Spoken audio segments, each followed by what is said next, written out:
Perkenalkan, nama saya Leonardus Brian.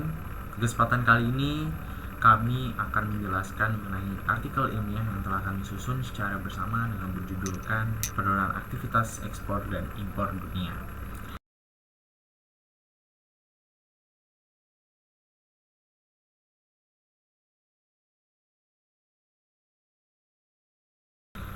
Kelompok kami beranggotakan 5 orang, dimulai dari Michelle Lee, Vincent Gusnain, Kayla Kirsten, Valen Garcia, dan saya sendiri Leonardus Brian. Di bagian pembuka artikel ilmiah, kami awali dengan menjelaskan latar belakang dari topik yang kami pilih, yang didasari oleh adanya kebijakan-kebijakan WTO atau World Trade Organization yang dirasa merugikan pelaku ekspor-impor, ditambah dengan isu perang yang membuat ekonomi global menurun.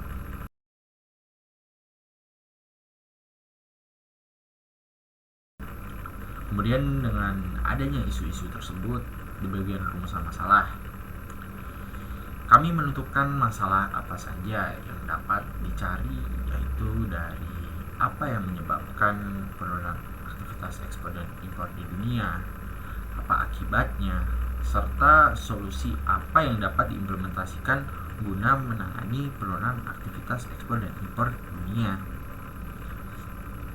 Selanjutnya di bagian tujuan penelitian, kami membuat artikel ilmiah ini agar dapat mengetahui rumusan masalah kami sebelumnya, yaitu penyebab, akibat, dan solusi dari penurunan aktivitas ekspor dan impor.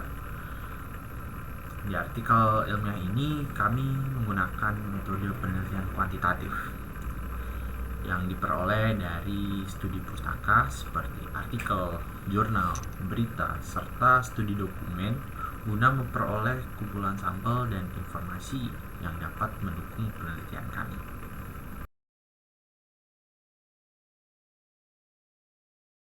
Perkenalkan, saya Kak Kristen Jonathan, dan saat ini saya akan membahas mengenai penyebab turunnya aktivitas ekspor-impor di dunia.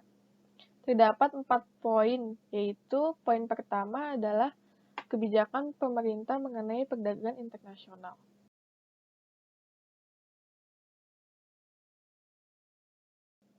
Setiap negara tentunya memiliki kebijakannya masing-masing mengenai perdagangan internasional yang akan mereka lakukan. Contoh kebijakan-kebijakan tersebut seperti kebijakan pembatasan kuota impor dan kebijakan pemberian tarif impor. Adanya berbagai macam kebijakan dalam aktivitas ekspor-impor akan sangat mempengaruhi jalannya aktivitas ekspor-impor suatu negara.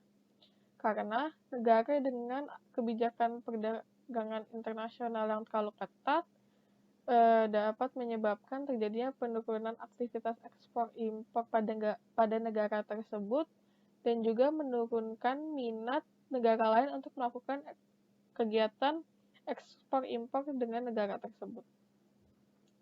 Lalu poin kedua adalah mengenai perbedaan nilai mata uang.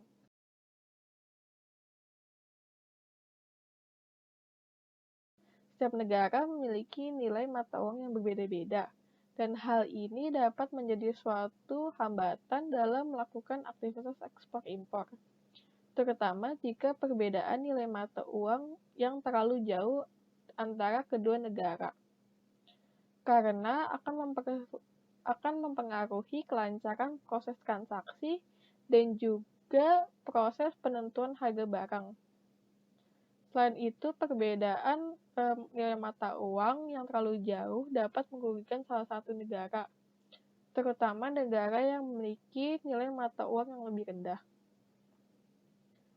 Lalu, poin ketiga adalah tambahan biaya dalam proses ekspor-impor.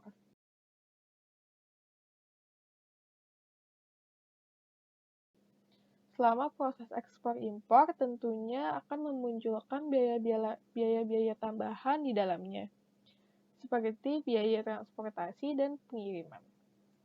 Tambahan biaya ini akan mempengaruhi jalannya aktivitas ekspor-impor suatu barang, karena hal ini nantinya sangat mempengaruhi harga jual barang tersebut di suatu negara. Salah satu contohnya adalah pada saat pandemi COVID-19, di mana banyak negara sedang melakukan lockdown dan larangan ekspor-impor, yang mengakibatkan terjadinya penurunan aktivitas ekspor-impor karena adanya pembengkakan biaya tambahan pada bagian logistik. Lalu, poin terakhir adalah kondisi negara yang melakukan ekspor-impor.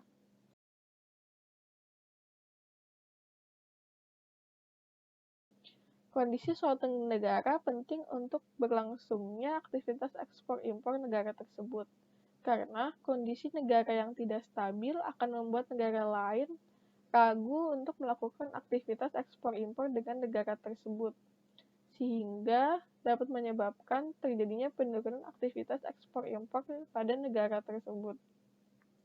Salah satu contohnya adalah kondisi perang antara Rusia dan Ukraina, yang menyebabkan terjadinya penurunan aktivitas ekspor-impor di kedua negara tersebut, dan bahkan hal ini mempengaruhi aktivitas ekspor-impor di seluruh dunia. Sekian, terima kasih.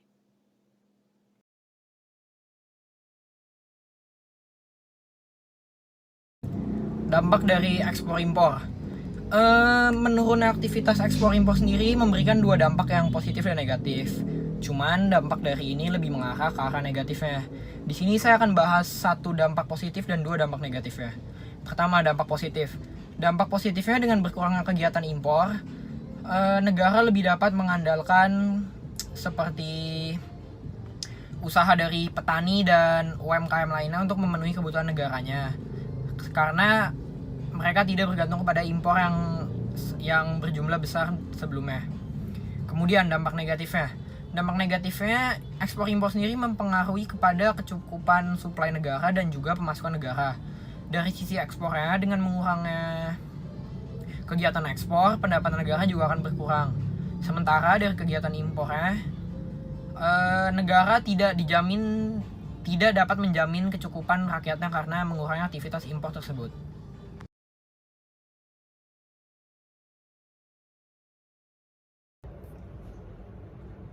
Solusi untuk mengatasi penurunan aktivitas ekspor dan impor di dunia.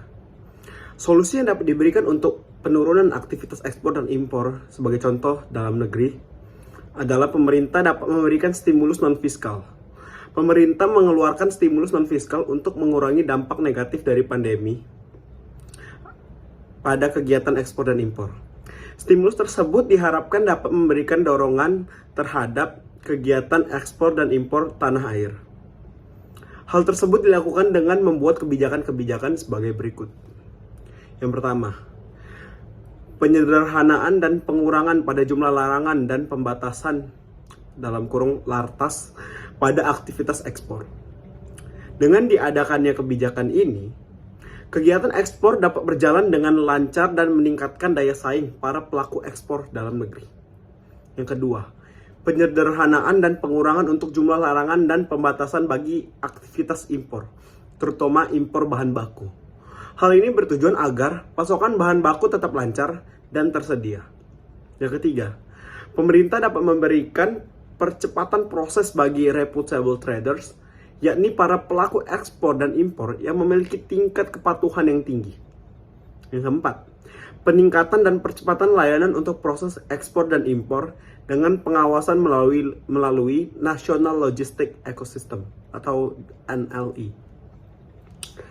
Dengan memberlakukan 4 kebijakan tersebut, pemerintah dapat memberikan dukungan agar aktivitas ekspor dan impor dapat naik kembali. Dan untuk masalah ekspor dan impor di dunia, pemerintah di masing-masing negara di dunia dapat membuat kebijakan yang memudahkan dilakukannya ekspor dan impor.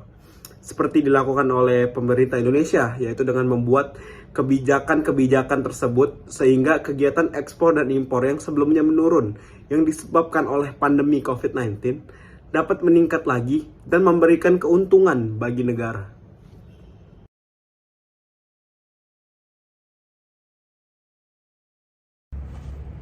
Pada bagian selanjutnya ada penutup yang terdiri dari kesimpulan yang merupakan penjelasan singkat dari pembahasan-pembahasan kami di dalam artikel ilmiah.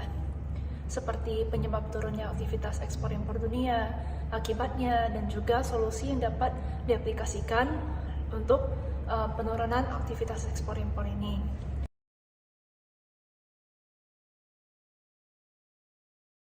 Dan yang terakhir ada daftar pustaka yang berisi materi, buku, atau link-link referensi yang kami gunakan untuk pembahasan artikel ilmiah kami.